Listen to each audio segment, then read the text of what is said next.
Now is a good time to talk about my progress this morning. I finished up the heater wire, as you see here, and that's going to a standoff. And if you notice in my last video, I had a bunch of wires coming down here, mainly the ones that are going to ground. It looks kind of goofy and it was kind of impractical.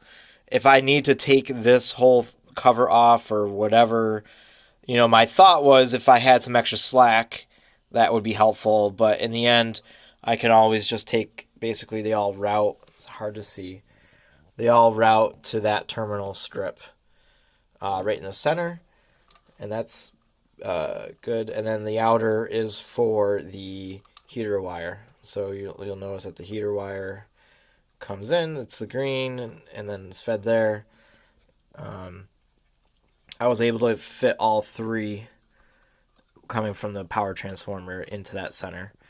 And I was able to take if you go with the approach of having the outlet like me, using the Amphenol connector, that would go, I grounded it directly to that as well. Coming in from the power, oh yeah, so I did run the power. It's a little bit of a risk only because, well, the risk is just it's risky being annoying having the, basically this tether now to my build. If I ever have to rotate it or whatever, it's kind of like a tail. But you can see my approach here. I have the cable clamp, the tensioner. It's in there. It does rotate slightly, but if I was to pull on this, it's not going to come through. And plus, we're going to have a clamp right to here, going to the side of the cabinet. So there really shouldn't be any movement once this is in the cabinet. So I got basically you go straight in. I have this going to a grounding clip. You see that on the side first to guarantee that there's a really nice ground, because that's pretty important. And then obviously the ground from the center here, this terminal strip, the center is going right to ground, so everything is as grounded as it can be. One tip to share here, this is stranded wire, and then you're going to be clamping down, if you go this approach, on here. One of the things that you got to be very careful of, and I'll share a tip with how my approach on this, is that when you tighten this up, well, first of all, you want to do any sort of, the standard electrical have the wire wrap in counterclockwise, so when you clamp it down, it actually tightens versus loosens up. But the other thing to know is the wire is stranded, and you're going to be putting all this pressure on a stranded wire, and you should really tin it. And the reason for that is that when you clamp down on that stranded wire without any tinning or making it like a sturdy, you'll actually create tiny cuts in the stranded wire, and that's not good, because then all of a sudden you have mains powers, flapping in the wind here and touching stuff that it shouldn't touch at all. So what I did was I curled the wire kind of in place, and then I use solder. So curl it first and then solder that to firm up those lines, and then you can then clamp down. I needed one of these tools to get in this tight spot. I don't know where I picked this up. It might have been a Harbor Freight purchase. Or no, it's Cobalt. So that was either Lowe's or Home Depot. I'll try to find it and make it a link in Amazon. But you go in here, and then there's a tiny, tiny racket, low profile, or ratchet. You might have noticed this new fuse. That looks interesting. The main reason for that fuse is, since I don't have an external high voltage center tap fuse externally, I'm going to mount one internally. So if I was to design this chassis again, maybe I would have the high tension like vertically, kind of like what Welligan does. They're basically both vertical. But for now, these are really cool. I believe I purchased this from Amplified Parts. I just mounted it right to the vertical support here on the side. And I'm taking the center tap, which is the red and the yellow, and just basically using that. There's a 1 amp slow blow. So if any of the high powered lines, anything through here, anything in the power supply gets a little wonky, this in theory should prevent that basically from happening, or basically minimizing the impact of anything going wrong. So that's my approach there. You're going to notice this braided line or this twisted line. That's for my power. That's 120 going into this light, my indicator lamp. It takes 120. I soldered it together. I prefer soldered connections over clips or slide-on connectors. So I have it running up the top and going all the way over here. My thought process is to have all AC wired high and all the DC is low down in the corner. All right. The theory there is less noise, from what I understand. So I have all the high. Right here is the 120 going to and from the indicator lamp, going directly. Well, they got the white going in here, and then the black goes to the end of the switch. So this switch for on and off has both of the, I think it's, yeah, there's the brown and the black from the power transformer, as well as the black that I have going to this, my indicator light. So, all right, I'm rambling on. I don't know what I'm going to do next. I got to kind of stop and think about it. I still need to put the 500 ohm resistors in. I think I'm going to wait a little bit longer for that until I get my boards in place. Maybe I'll do the 500 ohm resistors last. So I'm just going to keep on figuring out what I need to do next and do whatever it is that I come up with. I don't know if I mentioned this before I go. I need to get the 1/2 inch. If I mentioned it, I'm sorry. I'm going to mention it again. I need to get 1/2 inch. But for now, this works for me. Nothing compromised. All right, I'm going to keep going.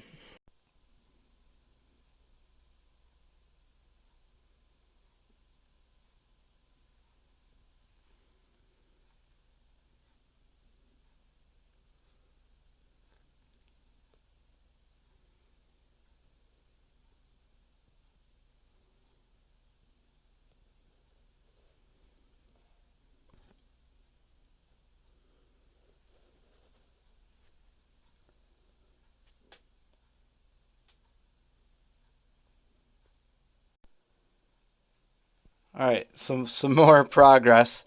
I wish I didn't flip the board over, but I have the ability to edit.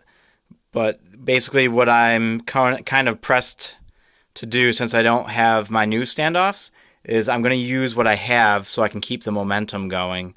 Luckily, the new standoffs are the same height as this, so I'm not too concerned about mismatch or just the way that would look.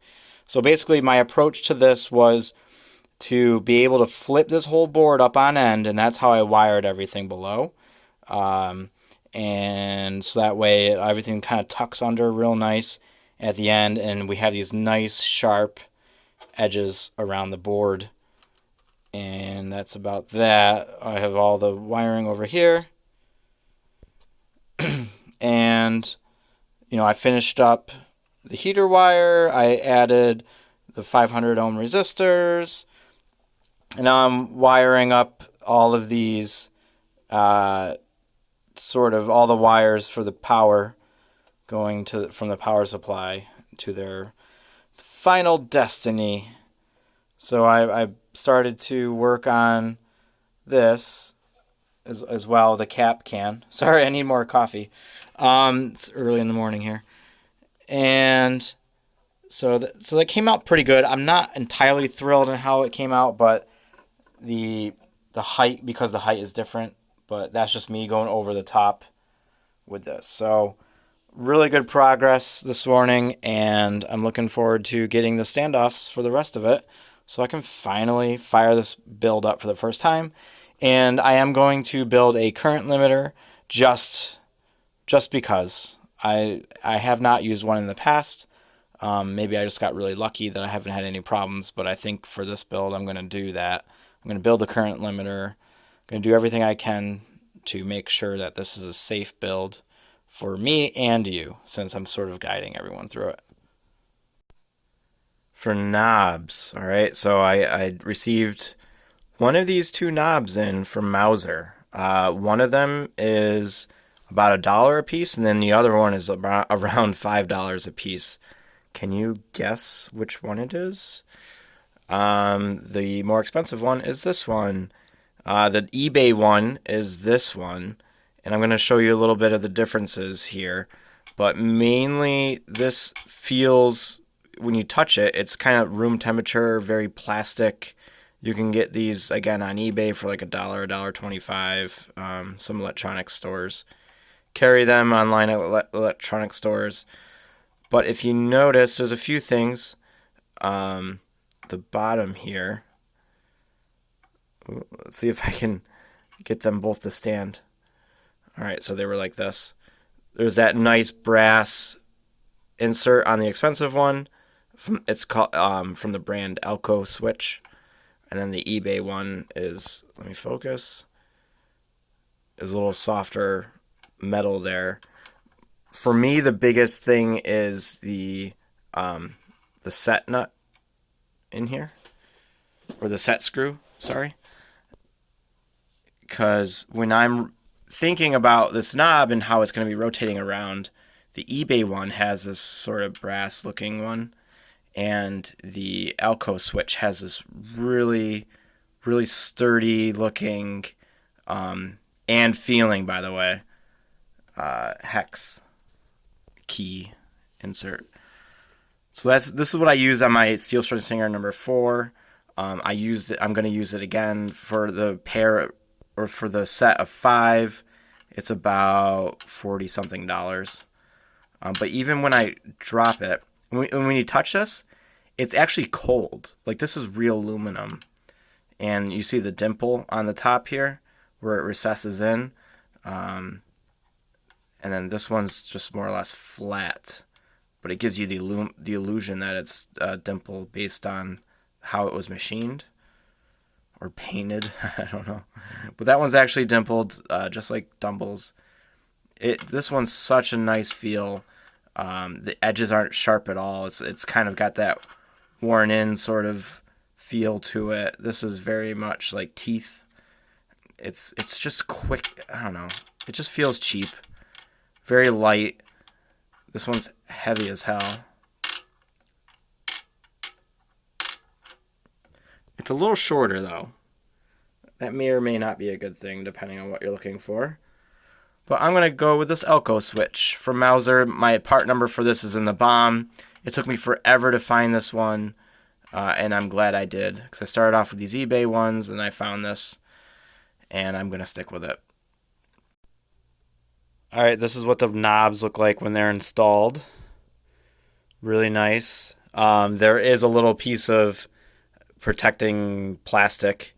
You see that I have it off on here, and it's on there. It just kind of gives a little bit more shiny. I'm number 4, Steel String Singer number 4. It took me the longest time to realize that there was a piece of plastic on there. I keep checking this. There's no plastic on it. I mean, it looks nice and shiny still. But yeah, I like these knobs a lot better. If you couldn't tell from my severely uncaffeinated voice earlier, I needed way more coffee. All right, I get a lot of questions about the red switches. And I did the cutouts according to the spec sheet.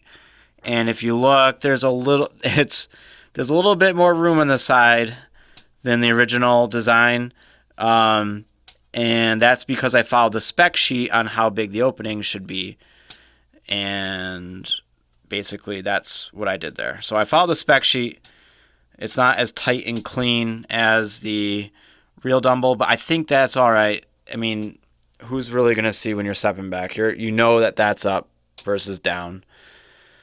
And I get questions on where did I find these red switches. Well, these are Switchcraft, and drum roll please, they came from eBay.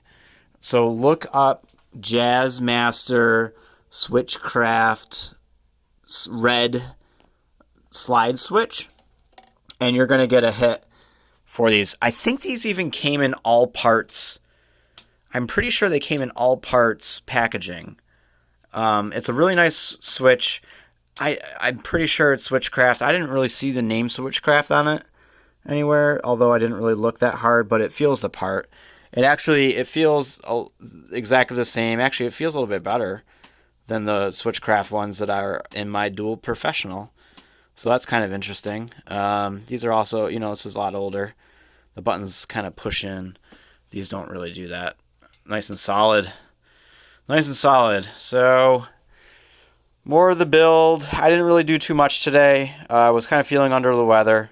I just installed the knobs and went upstairs and watched Ancient Aliens and Unidentified, the Tom DeLonge To the Stars Academy. I'm a real big fan of that stuff. And if you are too, feel free to reach out and share some alien theories and comments with me. I continue to urge everyone to check my GitHub often. This is an outdated picture. You can tell by not having the 500 ohm resistors. But one of the things I discovered recently by reanalyzing the Real Steel String Singer number 2 is that this 68 picofarad shunt capacitor is a silver mica. In my bomb, I have a 68 picofarad ceramic.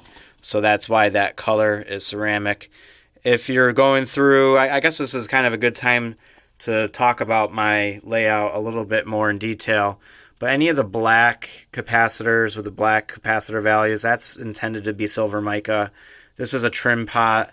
The new layout has a Switchcraft 14, I believe it's LXB or L14. Anyway, look at my, I have a Switchcraft, not the Kabicon one that was on the original, but a great brand new, you can buy one enclosed, three conductor, I believe it's called, Switchcraft jack, which was really nice. So I updated the drawing to reflect that part number that was in my bomb. So any of the, I don't think there's too many ceramic capacitors other than up in the tone section up here. But the blue capacitor or blue resistors are metal film. You might see my bomb that I went with metal film, military grade, Dale resistors. Any sort of adjustments that I've made to this layout. I don't even think this one has. This is still the old bias pot. So, or the bias supply. So please check my GitHub often for any sort of updates along the way, especially if you're going to go ahead and start working on that. So my thought is on this layout, anything going to and from ground is metal film, just to sort of reduce all the power or noise there, as well as the power dropping or load resistors. Cathode resistors are metal film for accuracy. These, I don't have any in front of me, but I measured each of the 5 microfarad caps to be as close to 5 or 4.7 as possible. The Vishay Dale, the silver ones, I even have a bunch of new old stock of these, but these seem to measure high, which is all right. But when you're in, basically what that means in these cathode pairs like that, you're gonna, if they're a little bit high, you're gonna get a little bit more bass coming through. Basically, the cutoff sort of introduces a little bit more bass into the. If you go a little bit lower value, or if you measure lower, that's in theory going to cut a little bit more bass out of there. So I'm trying to get as close as I can. These are really nice capacitors that I had access to, and I'm going to use them. Cool. All right, let's rock.